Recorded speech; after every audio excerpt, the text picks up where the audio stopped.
Hello, everyone, and welcome to the Melbourne Traditionalist podcast, episode 78. I'm Mark Moncrief from Upon Hope, and I'm in lockdown because this is Melbourne and this is what we do. When we get more than one case, we just panic and we shut down the whole state. And we pretend that it's absolutely normal and that there's nothing to report. Well, I'm slightly exaggerating because, we didn't have one case, we had 13. That's not deaths. No one's died in months. But we have 13 cases. And then there was a church in Narre Warren, and they actually opened for Sunday service. And I said on a post on Facebook that, good on them. And someone said, "Oh, what about if there's someone there who's got the disease, And I said, "There are 13 cases in the state." And he said, 16. Wow, 16. Well, since then I found out that there's 22. And again, there's how many million people in Victoria? Is it 6 or 7 million people? It's just absurd, every part of it. And it's been going on for a year. Every part of it is absurd. It was absurd a year ago. I was convinced that it was rubbish then, and now it's just still more and more absurd. So, while I don't want to talk about all of COVID-19, I am going to talk about some. Melbourne's in lockdown for 5 days, and although they've actually signed it until the 26th of February. So at any time between now and the 26th of February, they can actually shut the state down for longer. And I wouldn't be surprised if that's actually what will happen. Although I have noticed that people are a lot more angry now. But at the same time, people, including me, are still following the rules. And we're all pathetic cowards. Now, in Brisbane, they're actually talking about there are people from 35 suburbs in the south of Brisbane who might have COVID-19. So they found it in the sewage, all right? So, and the sewage comes from these 35 suburbs. So I would not be surprised if Brisbane, i.e. Queensland, goes into lockdown this year. So we're halfway through February. So a month and a half, 6 weeks. Western Australia has shut down. Victoria has shut down. Sydney locked down. Borders across Australia have been opening and closing like crazy. I would not be surprised. I was really, really hoping for a stinking hot Australian summer. Hot, long, and dry. And that way, it would just be impossible to say that there is any COVID threat because everyone would just be, this is ridiculous. It's so hot. There's no way that the virus can survive. We just should get out and do our normal thing. And then people would sort of forget that, hey, this was the new normal and we'd actually be in the real normal. But instead, what we've had an English summer. It's been wet and it's been occasionally cold, certainly overcast. One day I was driving home and I was like, oh, it's so hot today. It's so hot. And then I got home and I checked the weather and it was 25 degrees. And it's like 25 degrees is not hot, but it just shows you how cold it's been. That 25 was actually, it was a hot day. Later this week, there's supposed to be some days in the 30s, but apparently for most of Australia, summer, which never really arrived, is pretty much over. So what else can we talk about COVID? Well, of course, Dan Andrews, Dictator Dan, the Premier of Victoria, is continuing to talk about how he's done a fantastic job and how, we can't take any risks because apparently everyone in Australia has to live forever. So, there can be no thought of coming out of lockdown because it's just too dangerous. Even though, as I said, no one's died in months, and those people who have died are primarily 80 and over. Now, he actually got challenged. I'm going to read a bit of an article here. This is from news.com.au. The host of ABC's flagship current affairs show has grilled Victorian Premier Dan Andrews over the state's snap lockdown during a surprise appearance at his daily press conference. So we got locked down at 11:59 on Friday night for 5 days, which means it'll end on Wednesday at 11:59 p.m. But that wasn't announced until Friday afternoon, about 3 p.m. So it's not that much warning, and this is how they specialise in these things. The Premier appeared uncomfortable at times during a tense exchange with veteran journalist Leigh Sales as she accused him of lacking confidence in Victoria's hotel quarantine system. The Sydney-based 7:30 host, who visited Victoria for a friend's birthday and got caught in lockdown, repeatedly quizzed Mr Andrews over the need for the 5-day lockdown during an exchange of almost 10 minutes.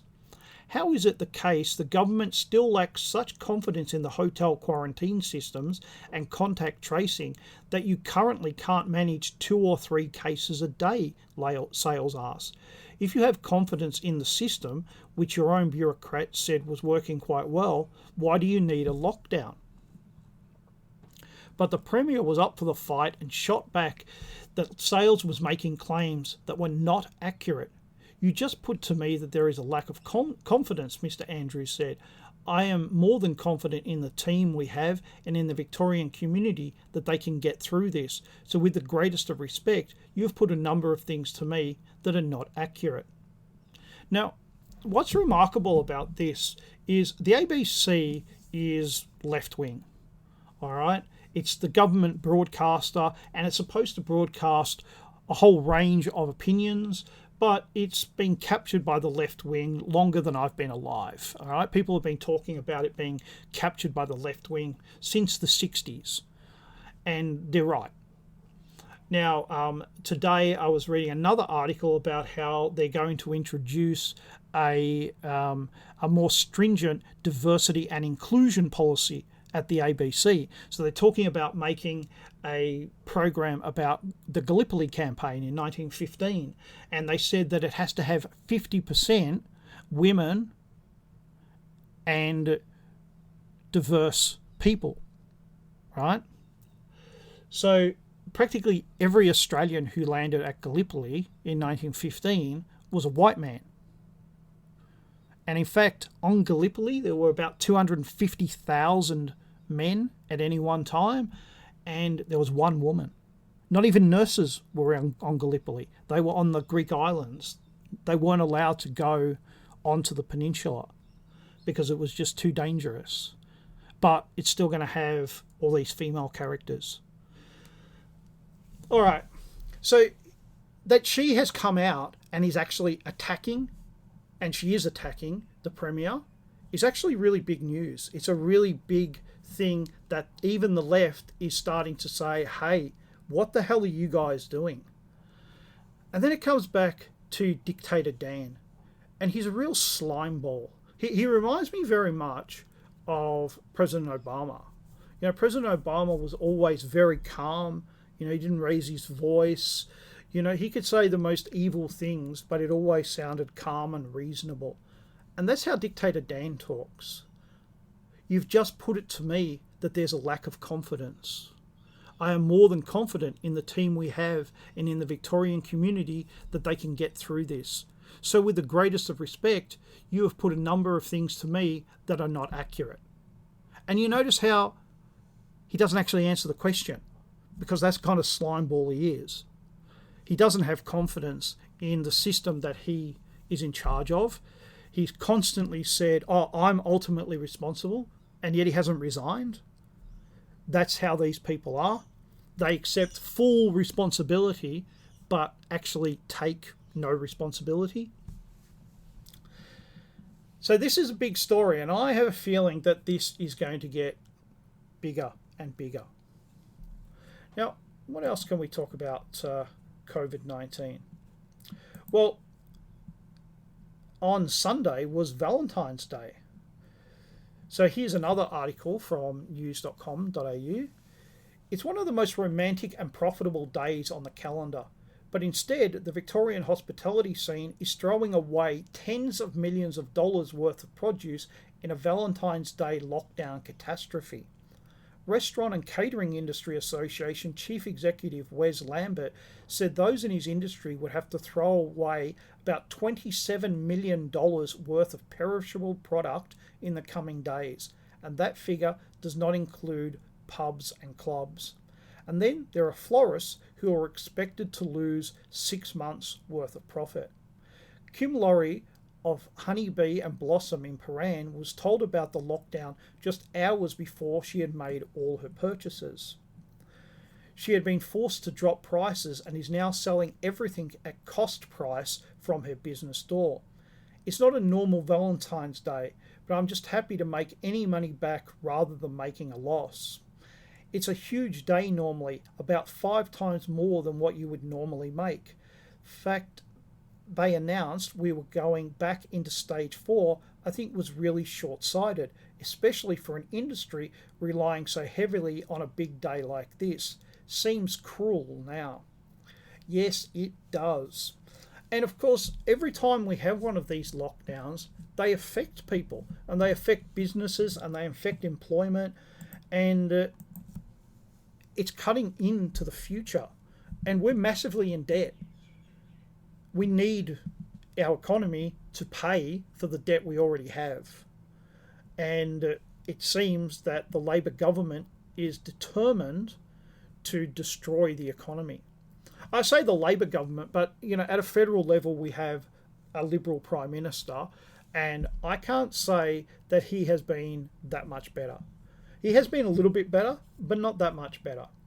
And then of course we have Dictator Dan saying that there are about 40,000 Australians who are still overseas and can't get home to Australia. Now remember, most international travel has been stopped.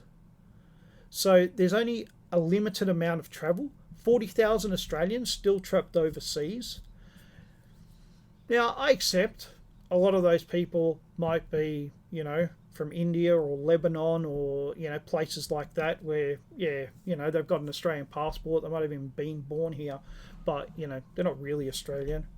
But in that number, there are still people who absolutely are Australians and can't get home.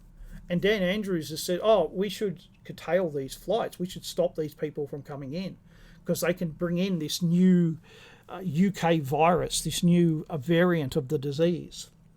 And he keeps talking like it's an entirely new disease. Like, we beat this massive killer, and now we've got this new massive killer, completely unprecedented, except no one's died from it. Now the Deputy Prime Minister, a Liberal Party member, has said, I pretty much agree with Dictator Dan. Yeah, he's right. We can't let this virus come into Australia. No. So we've got this constant nonsense still going on that people can't get home after a year. Ugh. Now here's an article. I'm going to read most of it. COVID-19 outbreak in Wuhan, much wider than previously thought, WHO finds. The initial outbreak of coronavirus in Wuhan in December 2019 was much wider than previously thought, World Health Organization investigators have found. The team who have been looking into the origins of COVID-19 in the Chinese province are now urgently seeking access to hundreds of thousands of blood samples from the city they have not yet been allowed to examine. That's a year later. In a lengthy interview, the mission's lead investigator, Peter Ben Embarek, told CNN that the team had found multiple signs of the wide-ranging spread of the virus in 2019 and established there were over a dozen strains in Wuhan already in December 2019. The virus was circulating widely in December, which is a new finding. Dr. Mbarak told the network. He added that the team of scientists were presented with 174 cases of COVID-19 in and around Wuhan during December, with 100 confirmed by laboratory results and the remaining 74 through the clinical diagnosis of each patient's symptoms. The largest number of cases, Dr. Mbarak said, could mean the virus hit more than 1,000 people in Wuhan within the month. We haven't done any modelling of that since, but we know, in big ballpark figures, out of the infected population, about 15% end up severe cases, and the vast majority are mild cases, he said. So even when the disease was brand new, it still had an 85% of who even notices. Some of the cases were from the markets, which included the Wuhan seafood market, which experts initially believed was ground zero for the virus, and some were not linked to markets, Dr. Mbarak said. Now here it says seafood markets, and I think we all remember that the term that was being used was wet markets, and that may involve seafood, but the way it was being portrayed to all of us was that it was meat. The discovery of the 13 virus strains, 13, could also signal it had been circulating long before the first case was picked up, as some virologists have previously suggested. As there were already genetic diversity in SARS-CoV-2 sequences sampled from Wuhan in December 2019, it is likely that the virus was circulating for a while longer than that month alone. University of Sydney virologist Professor Edward Holmes told CNN. These data fit with other analysis that the virus emerged in the human population earlier than December 2019, and that there was a period of cryptic transmission before it was detected in the Wuhan markets. Details about the mission have slowly emerged since Dr. Mbarak's 3-hour press conference last week, where he revealed experts' conclusions that it is extremely unlikely the virus escaped from a lab or originated in bats, as originally thought. Dr. Mbarak said, according to their research, an intermediary host species is the most likely pathway for crossover into humans, and one that will require more studies and more specific targeted research. The panel said it was likely other animals may serve as reservoirs, including those from the feline family, given the high susceptibility of minks and cats to the virus. The team also found that cold chain transmission through GH, the transport of frozen goods, was possible and warranted further investigation. It's a theory that China itself posited in retaliation to former US President Donald Trump's accusations early last year that the nation had leaked coronavirus from the Wuhan Institute of Virology. The market was dealing primarily with frozen animal products and mainly seafood, but there were also vendors selling products from domesticated wildlife and imported products, Dr. Mbarak said. We know the virus can survive in conditions that are found in these cold, frozen environments, but we don't really understand if the virus can transmit to humans. The WHO's possible validation of China's frozen food theory has fueled allegations of the organisation's China-centric bias, with politicians in Australia, the United Kingdom and the United States jumping to criticise the investigation after its conclusion. National Senator Matt Canavan told Today last week that China had acted like it had something to hide, adding he was not surprised that it was hard to find the virus origins a year after the pandemic began. We needed this inquiry to start pretty much straight away if there was any hope of finding conclusions, and it hasn't, he said. Through this whole process, China acted like it had something to hide and has frustrated the inquiry, dragging it out. Mr. Canavan said that while the world would benefit from knowing where COVID-19 came from, it could be prevented. We will probably never know because China has not been fully transparent with the world. China has since pledged transparency with the investigation, with a Chinese embassy spokesman declaring to CNN the nation has faithfully supported the WHO, unlike America. Despite the claim, Chinese authorities refused to provide WHO investigators with raw personalised data on early COVID-19 cases that could help them determine when and how the virus first began to spread.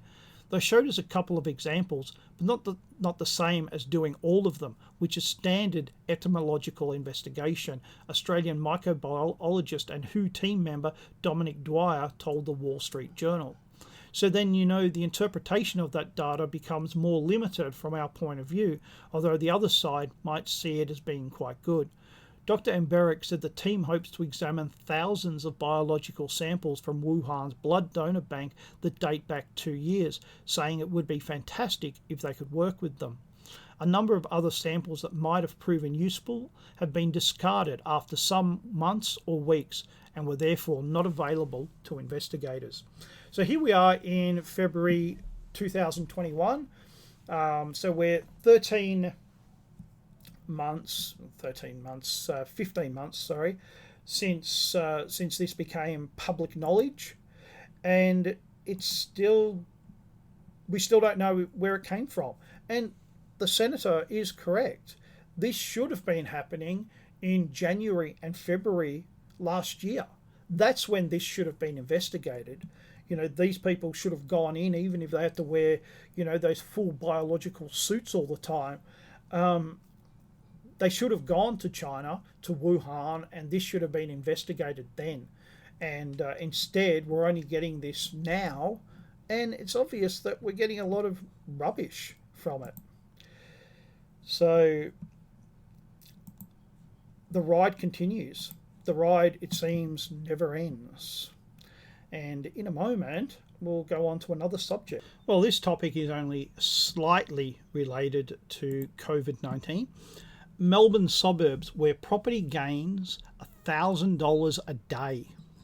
Now, there's an article here that I'll have linked in the description box below. In fact, all of these articles I'll have linked below. No, I should have not deleted them from my tab. Oh well. Now, they've got 20 suburbs here, and they've got their medium house price, and then they've got their daily dollar increase. So at number 20 is the Melbourne suburbs. These are all Melbourne suburbs. Is Watsonia, which is not that far away from me, and the medium house price is $675,000, and the daily dollar increase is $438. So every day over the last year, house prices have gone up on average $438 every single day. So that means that a house in Watsonia has gone up in the last 12 months by $159,000 on average. So instead of buying it for close to $500,000, it's now close to $700,000. So I'm not going to read out all the prices, but I am going to read out the suburbs. Essendon North, Canterbury, Parkville, Caulfield South, Ivanhoe East, Oakley, Albion, Vermont South, Albert Park, Brunswick East, Flinders, Lower Plenty, Black Rock, and now we come to the suburbs where the house prices have gone up by more than $1,000 a day. So Tyab, the median house price is $1.1 million. So the daily increase has been $1,082. Sorrento, Aberfeldy, Kangaroo Ground, Portsea, and Mont Albert. So Mont Albert, the median house price is $2,333,000. So it's not cheap. But the daily price increase is $1,815. Every single day it has gone up by $1,815. That's $660,000. So even for a $2.3 million house, that's a big increase. That's an astonishing amount of money. So, while a lot of us aren't getting richer, it seems that there are some people who definitely are getting richer. And it's not going to end well, is it? Because those prices are just, that's astonishing. Now, I have a story here about Scott Morrison and Parliament House. So, Scott Morrison image that made Brittany Higgins speak out about alleged rape. So let me read this article. This is a comment, an opinion piece by Samantha Madden, again from news.com.au. If history is any guide, the Prime Minister's response to Brittany Higgins' shocking account of sexual assault at Parliament House will be open and shut. He will urge her to take the matter to the police, which she did at the time, and perhaps suggest that is the beginning and the end of the matter. But is it? Or do political parties owe the people that work for them, in this case a 24-year-old young woman, a greater duty of care if they are sexually assaulted at work?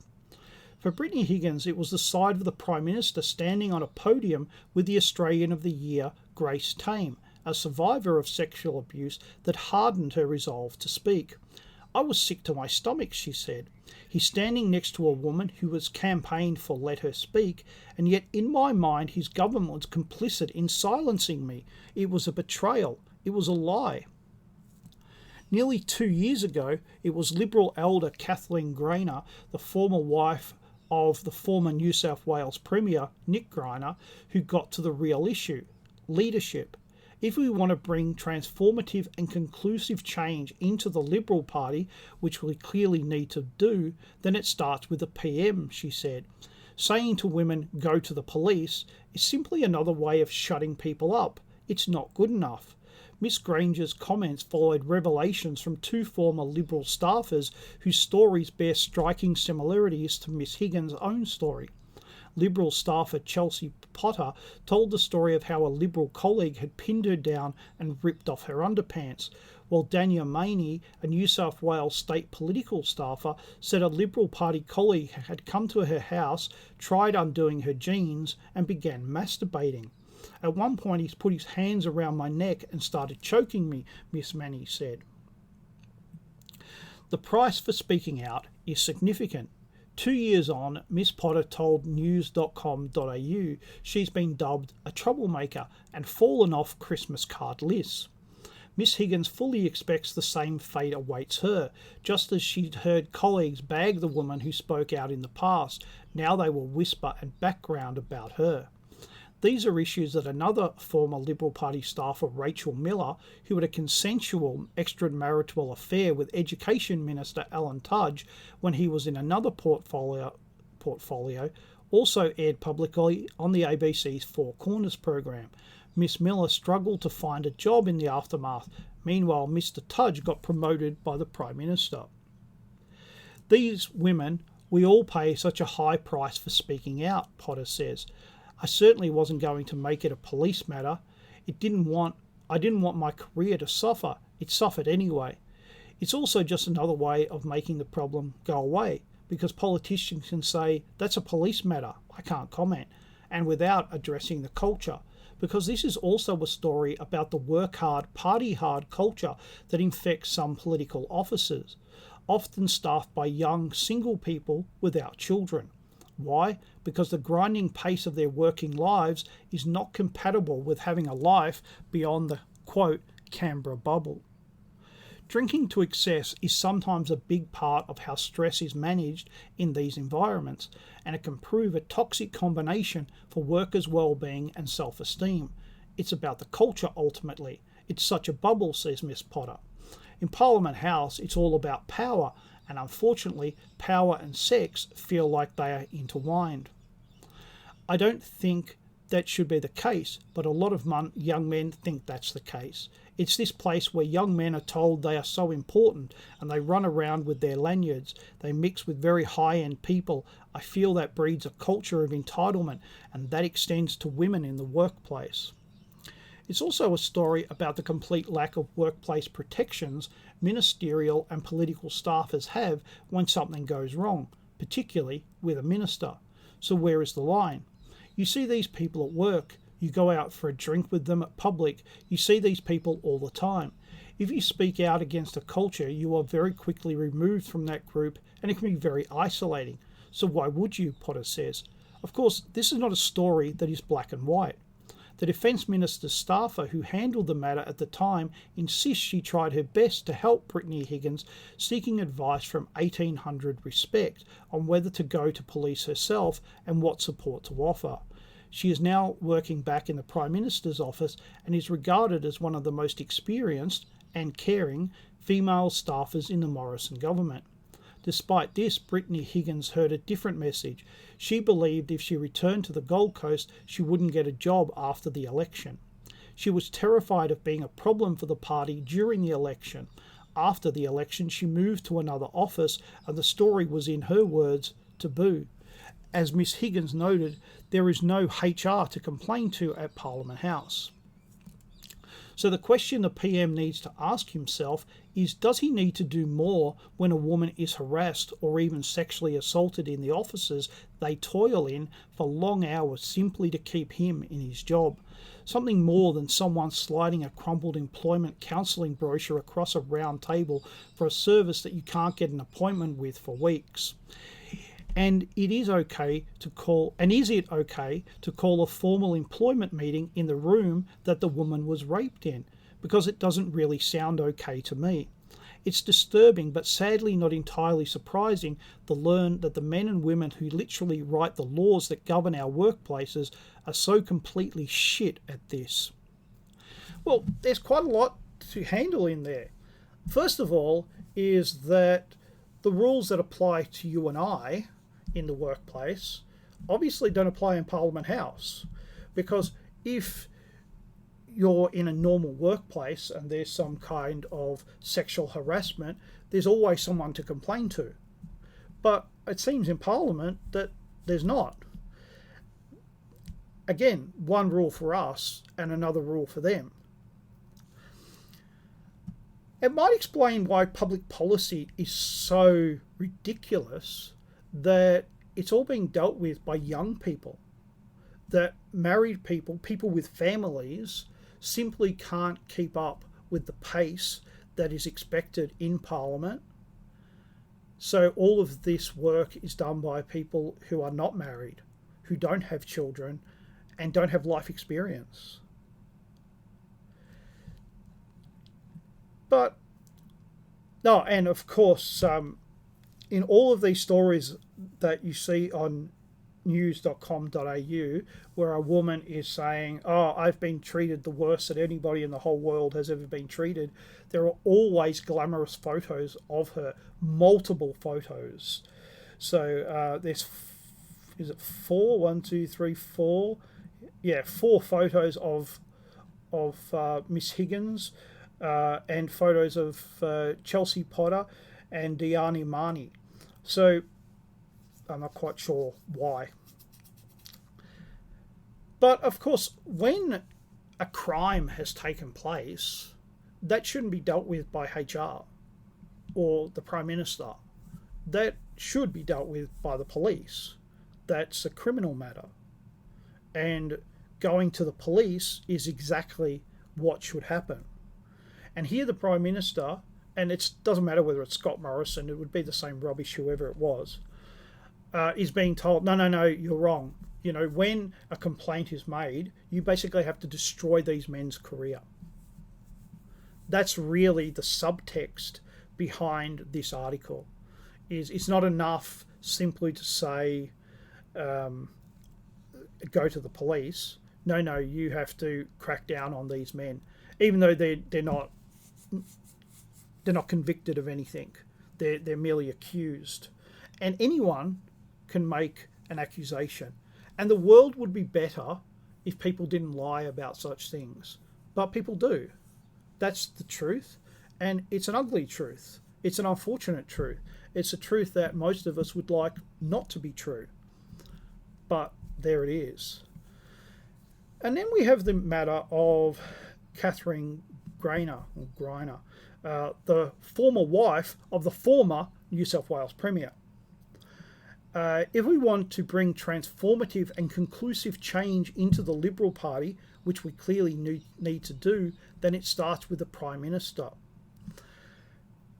What a tortured sentence that is. And it really shows that this idea that the Liberal Party is a conservative party, it's just utter rubbish. Yes, there are still conservatives in the Liberal Party, but they're very much on the outer nowadays.